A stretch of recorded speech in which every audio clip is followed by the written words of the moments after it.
What's going on, guys? Welcome to Frank's Media and Reviews, and today's video we are celebrating 13 years of Scream Factory with a little fun video, and that is just 13 of my favorite 4Ks from Scream Factory, except for I'm not going to do Halloween and I'm not going to do Chucky. Those two franchises, everybody knows that they're wonderful. Everybody knows that those 4Ks look really good. And, you know, this is just a video, a list outside of those, and to broaden your horizon a little bit of the label that Scream has done. Scream Factory has put out so many great movies, classic, iconic movies, and these movies I watch all the damn time, just not for Halloween. But I thought for this video it would be really fun to pick these 13 for Halloween, like the Halloween vibes. And so guys, hit the like and subscribe button if you do. I really appreciate it. Check out my tier memberships. And what made me think of doing this video is the first one that I'm gonna say, and it's on the dang thumbnail, and I'm talking about Pumpkinhead. This movie is directed by Stan Winston, and it is starring the great Lance Hendrickson. Ooh, can't even talk. This movie is straight up spooky, guys. One of the best creature feature films.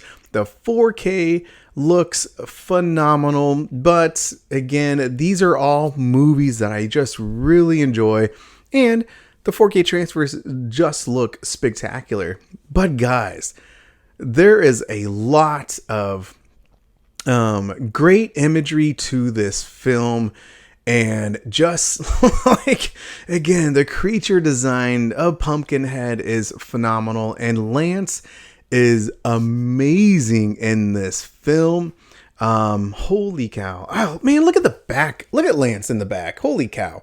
This film is one of the best horror films, but then also one of the best Halloween movies that I just watched during this time, guys. It's, to me, a perfect horror film, and it's got pumpkin on the dang head, on the dang title. So come on now, let's go. Pumpkinhead. Number 2 is going to be my favorite horror film of all time. Y'all know what it is. That is Candyman, directed by Bernard Rose and Tony Todd, Virginia Madison, and, oh man, what's his name? Xander Berkeley. So good, man. You guys know how passionate I am about this film, how much I love it, and this is in Dolby Atmos, and it sounds pretty dang good, especially with Philip Glass's score just being so immersive, just surrounding you. I just love it, and yeah, guys, it is so damn good. It's the best. It's the best to me. Favorite movie, favorite horror villain. Number 3 is going to be a John Carpenter film. How can you not have a John Carpenter on this list? And I'm going with The Fog. This film is perfect for Halloween. Small town gets taken over by this mysterious, thick, dense fog. And what comes out of the fog is pretty badass, guys. This is starring the man, the legend, Tom Atkins. It's got Jamie Lee Curtis. It's got Barbeau.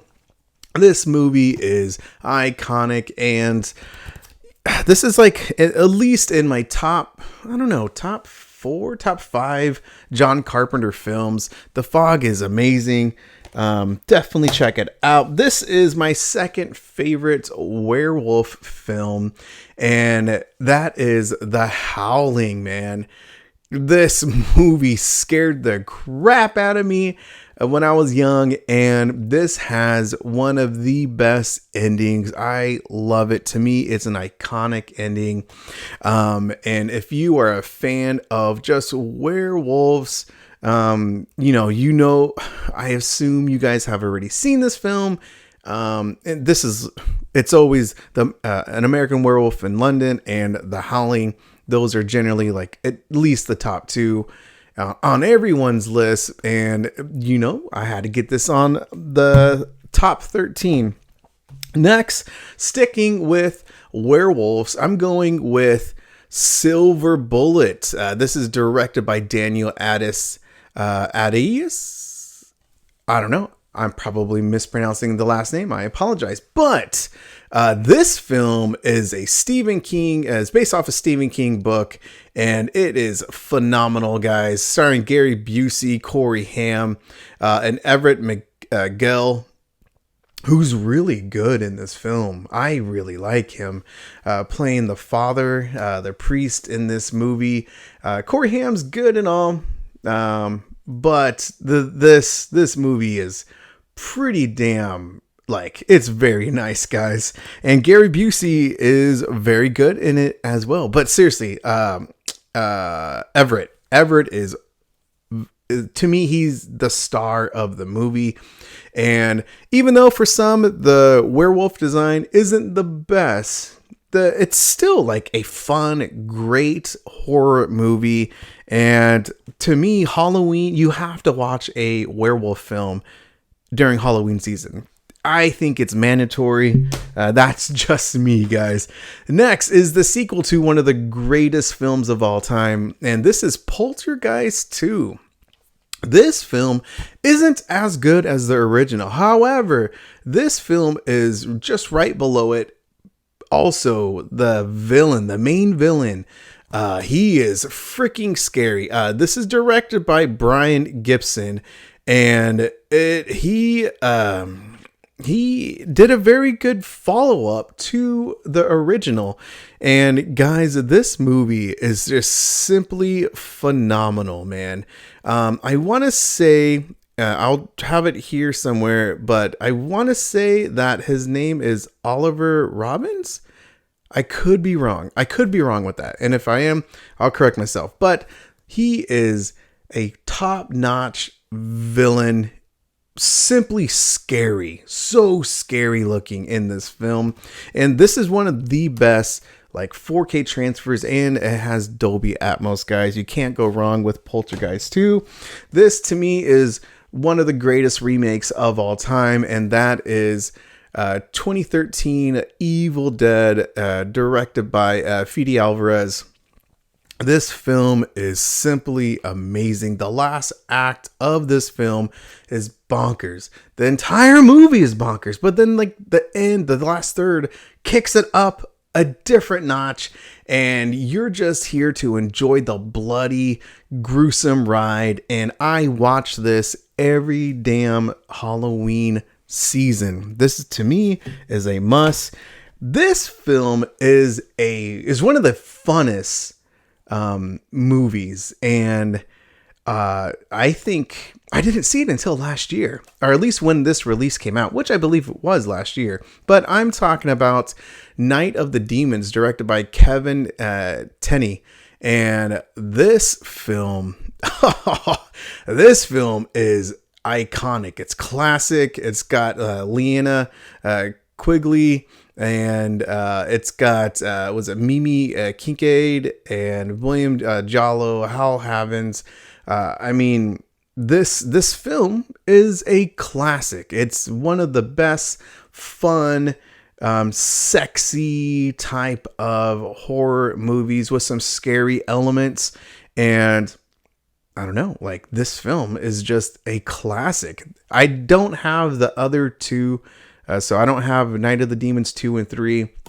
That's on Blu-ray, but I have this one, and I simply love it.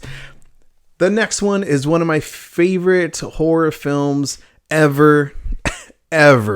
And I remember this movie as a kid, and the creature design is simply one of the best to any horror movie, in my opinion.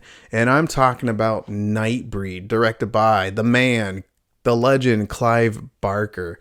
And this film, Cronenberg is amazing in this film. And as a kid, like, that's who I remember was David Cronenberg as the villain, not as the director, which I known later on in life, but as this masked villain. And the creature design is simply one of the best. It is incredible. And I thought Scream Factory did a fabulous job with this 4K transfer. There's some moments, of course, that it doesn't look good, but outside of that, I still think this is one of the best. They did a lot of hard work on this release, and Nightbreed, to me, is an iconic horror film. Next is going to be a sequel, the third film of the franchise, and I'm talking about The Exorcist III, directed by William Blatty, and this is starring the iconic Brad Dourif, but also it is starring George C. Scott, and it has one of the fathers in the original movie as well. Oh my God. I think it's Nicole Williamson. This movie is almost as good as the original. To some people, this is better than the original. You know what? I don't have any problems with that at all. This definitely has one of the best jump scares of any horror movie ever, and not just only for specifically that moment, but there's a moment where someone's on the ceiling, and just that entire scene of crawling like a damn spider. Oh my God, man, that scene is so damn good. Seriously, this to me is a must watch during Halloween spooky season, y'all. Next is going to be one of the best anthologies of all time, and of course that is Creepshow. This Creepshow 2 just recently got a 4K, but I want to have the original. Also, really quick, guys, since I'm doing it, you know what? I'm just gonna do it. This I'm gonna say also is Tales from the Dark Side. This to me has one of the best stories of any anthology that I have ever seen. Both 4Ks look really good. I think Creepshow looks a little bit better. The colors, there's a lot of beautiful colors in this transfer. This has an all-star cast. This one not as a famous cast, but it's got Deborah Harry, who is a famous lead singer, and Blondie, and then it's got who else does it have? Kristen Slater. It's got Kristen Slater, and like I said, this has one of the best stories of any anthology I have ever seen. Simply incredible. Oh my gosh, man. Lover's Vow. That's what it is. So good. So I'm combining these two, guys. Sue me. Next is going to be one of my favorite fantasy horror films, and that is Gretel and Hansel. This to me, this is directed by Oz Perkins, and I love this film. I think it doesn't get enough love, and I'm just here to preach about Gretel and Hansel. I did a review for this film, but this 4K looks really good, but the storyline is dark. The acting is phenomenal. And Oz Perkins, this is a great intro into his filmography. He has not missed, man, with Black Coat's Daughter, and then of course his recent movies as well. But this one to me is definitely one of my favorite within his filmography. Gretel and Hansel, simply an amazing film. And the last one, number 13, is an 80s creature classic, and I'm talking about The Blob. This movie is amazing, y'all, and this is a remake. It's one of the best horror remakes. The transfer looks incredible. All of these movies, the transfer looks damn good, but this movie is so fun, and there was some shocking kill scenes in this movie, and the practical effects to this one, oh my gosh, is like chef's kiss, guys. It is so dang good, man. So there we go. There is 13 movies. I just added one, and that had to be Tales from the Dark Side. But guys, let me know down in the comment section, excluding Halloween and Chucky, what's some of your other favorites 4K horror movies from the Scream Factory's catalog, because it is unbelievable, and specifically for like Halloween season, guys. So thank you for watching. Hit the like and subscribe button if you do. I really appreciate it. Check out my tier memberships. Thank you to John from Let's Talk Entertainment Media, William Driver, and Insomniac, and guys, have a great one.